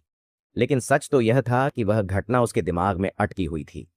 कार्तिक कुछ देर बाद रेचल के कमरे से निकल गया, लेकिन रेचल की छवि अब भी उसकी आंखों में बसी हुई थी। उसे यह मानना पड़ा कि वह बेहद आकर्षक थी। रेचल जैसी पर्सनैलिटी अंजलि और मैं से अलग है, उसने सोचा। पिछली बार अंजलि के साथ उसका एक्सपीरियंस बहुत बुरा था। उसने कार्तिक को बस इस्तेमाल किया और जब कोई और मिल गया तो उसे छोड़ दिया। अब मुझे सोचना पड़ेगा कि मेरी गर्लफ्रेंड कौन हो सकती है, कार्तिक ने अपनी ठुड्डी पर हाथ फेरते हुए खुद से कहा। अगर उसे यह $10 ट्रिलियन की संपत्ति नहीं मिलती तो शायद वह कभी ऐसा सोच भी नहीं पाता। लेकिन अब वह दुनिया का सबसे अमीर इंसान था। उसे लगता था कि पैसे के दम पर कोई भी लड़की उसकी हो सकती है। यूनिस सही ऑप्शन लगती है, उसने सोचा, और उसके मन में अदिति का कर्वी फिगर उभर आया। अब मुझे उसे इंप्रेस करने का तरीका ढूंढना होगा। तभी उसका फोन बजा। हेलो, उसने कॉल उठाई। मिस्टर कार्तिक, क्या आप कल फ्री हैं? दूसरी तरफ से थॉमस ने विनम्र लहजे में पूछा। हाँ, क्यों? मैंने कल सुबह 9 बजे न्यू सेंचुरी रेस्टोरेंट में आपसे मिलने के लिए आपकी मंगेतर से समय तय किया है। आप क्या सोचते हैं? थॉमस ने शांति से कहा। मेरी मंगेतर? कार्तिक ने चौंकते हुए पूछा। हाँ मिस्टर कार्तिक, क्या आप भूल गए अगर आप भूतपूर्व चेयरमैन की प्रॉपर्टी के वारिस बनना चाहते हैं तो एक शर्त है, आपको मिस साक्षी से शादी करनी होगी, वरना यह पूरी संपत्ति एक चैरिटी फाउंडेशन को दान कर दी जाएगी, थॉमस ने समझाया। ओह हाँ, अब याद आया, कार्तिक ने सिर हिलाया। अभी तो वह यूनिवर्सिटी में गर्लफ्रेंड ढूंढने की प्लानिंग कर रहा था, लेकिन अब उसे लगा कि इसकी कोई जरूरत नहीं थी। साक्षी कैसी दिखती है? उसने उत्सुकता से पूछा। क्यों ना आप कल खुद जाकर देख लें, थॉमस ने मुस्कुराकर कहा। चलिए, कोई बात नहीं। वैसे भी इससे कोई फर्क नहीं पड़ता कि वह कैसी दिखती है। अगर मुझे यह प्रॉपर्टी चाहिए तो शादी तो करनी ही होगी, है ना? कार्तिक ने हल्के से हंसते हुए कहा। बिल्कुल सही, थॉमस ने कहा। और अगर मैं शादी नहीं करता तो मुझे एक पैसा भी नहीं मिलेगा, सही? कार्तिक ने अपनी भौहें चढ़ाते हुए पूछा। बिल्कुल, थॉमस ने कंफर्म किया। कार्तिक के मन में गुस्सा और कंफ्यूजन दोनों था। दादाजी आखिर चाहते क्या हैं? बिना शर्त प्रॉपर्टी दे सकते थे, ये सब ड्रामा क्यों? उसने गहरी सांस ली और कहा, ठीक है, मैं कल आऊंगा। वैसे मिस्टर कार्तिक, एक और बात है, थॉमस ने हल्के स्वर में कहा। और क्या? कार्तिक ने क्यूरियोसिटी से पूछा। साक्षी और उसके परिवार को आपकी असली पहचान नहीं पता। उनके लिए आप अभी भी एक फूड डिलीवरी करने वाले व्यक्ति हैं। आपको अपनी आइडेंटिटी रिवील नहीं करनी है। अगर आप साक्षी से शादी करते हैं तो आपको फिलिप्स परिवार का लिव इन दामाद बनना होगा, थॉमस ने काल्मली कहा। क्या? कार्तिक का मुंह खुला रह गया। तुम मुझसे कह रहे हो कि मैं लिव इन दामाद बनूं? जी हां, मिस्टर कार्तिक। अब से आपको साक्षी के सामने अपनी सच्चाई नहीं बतानी है। और हां, यही एकमात्र रास्ता है, थॉमस ने ठंडे स्वर में कहा। नहीं, मैं किसी भी बदसूरत लड़की से शादी करने से मना नहीं करूंगा, लेकिन लिव इन दामाद बनना, यह तो बहुत ज्यादा है, कार्तिक ने गुस्से और फ्रस्ट्रेशन के साथ कहा। वह जानता था कि वह एक साधारण इंसान है, लेकिन इस शर्त को मानना उसके लिए आसान नहीं था। ये दो शर्तें हैं जो पूर्व चेयरमैन ने अपनी वसीयत में लिखी हैं। आपने शायद इसे साइन करते वक्त ध्यान से नहीं पढ़ा होगा, मिस्टर कार्तिक, थॉमस ने शांत लहजे में कहा, जैसे वह इसमें कुछ नहीं कर सकता। मुझे लगता है कि मेरे साथ धोखा हुआ है। अगर मुझे पता होता कि इसमें इतनी सारी शर्तें हैं तो मैं इस पर साइन ही नहीं करता, कार्तिक ने उदास होकर कहा। तो क्या आप विरासत छोड़ने का सोच रहे हैं, मिस्टर कार्तिक? थॉमस ने थोड़ी हैरानी से पूछा। मैं ऐसा क्यों करूंगा? कार्तिक ने तुरंत अपने शब्द वापस ले लिए। उसने बस यूं ही शिकायत कर दी थी, लेकिन सच में ऐसा कोई तरीका नहीं था कि वह $10 ट्रिलियन की संपत्ति छोड़ देता। वह अभी अभी गरीबी से बाहर निकला था और अपनी नई जिंदगी को हरगिज छोड़ने का इरादा नहीं रखता था। मेरा कुछ और मतलब नहीं था, मिस्टर कार्तिक। मैं तो बस पूछ रहा था, थॉमस ने कामली कहा। तो मैं अपनी असली पहचान कब बता सकता हूं? कार्तिक ने थोड़ी देर सोचकर पूछा। जैसे ही आप साक्षी से शादी कर लेंगे, थॉमस ने जवाब दिया। कूल, कार्तिक ने झुंझलाते हुए फोन काट दिया। पहले तो कार्तिक अपनी गर्लफ्रेंड को लेकर बड़े सपने देख रहा था, खासकर जब से उसने मे और रेचल को देखा था। लेकिन थॉमस की इस कॉल ने उसकी सारी उम्मीदों पर पानी फेर दिया। वो साक्षी एक बदसूरत राक्षस होगी जिसे कोई नहीं चाहता, वरना उन्हें लिव इन दामाद ढूंढने की जरूरत नहीं पड़ती। यह सब एक बेकार जाल है। कार्तिक ने बड़बड़ाते हुए अपना फोन बंद किया और लेक्चर हॉल की तरफ चल पड़ा। कार्तिक की सोच में केवल एक असफल आदमी ही लिव इन दामाद बनने के लिए तैयार होगा। भले ही वह गरीबी में रहा हो, लेकिन उसकी खुददारी अभी भी बची हुई थी। वह किसी भी मुश्किल का सामना कर सकता था, लेकिन लिव इन दामाद बनने का अपमान नहीं सह सकता था। कार्तिक साक्षी से मिलने के बारे में सोच रहा था और उसने सामने से आती हुई किसी खूबसूरत लड़की पर ध्यान नहीं दिया। अचानक वे दोनों जोर से टकरा गए। 3 इंच ऊंची हील्स पहने लड़की संतुलन खो बैठी और पीछे गिरने लगी। आह! उसने चीखते हुए खुद को संभालने के लिए कार्तिक के कपड़े पकड़ लिए, लेकिन कार्तिक का खुद का बैलेंस बिगड़ गया और वह उस लड़की को अपनी बाहों में लेकर जमीन पर गिर गया। मुझे छोड़ो! लड़की चिल्लाई, लेकिन तब तक बहुत देर हो चुकी थी। कार्तिक का पूरा शरीर उसके ऊपर था और वे दोनों फर्श पर पड़े थे। अगर आपको हमारी कहानियों में मजा आया और आप ऐसी और जादुई दुनिया में खो जाना चाहते हैं तो देर किस बात की? हमारे चैनल को सब्सक्राइब करके हमारे सफ़र का हिस्सा बने। हर कहानी को लाइक करके हमें अपना प्यार दिखाएं और अपने दोस्तों के साथ शेयर करके इस खुशी को फैलाएं। आपके कमेंट हमें बेहतर बनाने में मदद करते हैं, तो अपनी राय ज़रूर दें।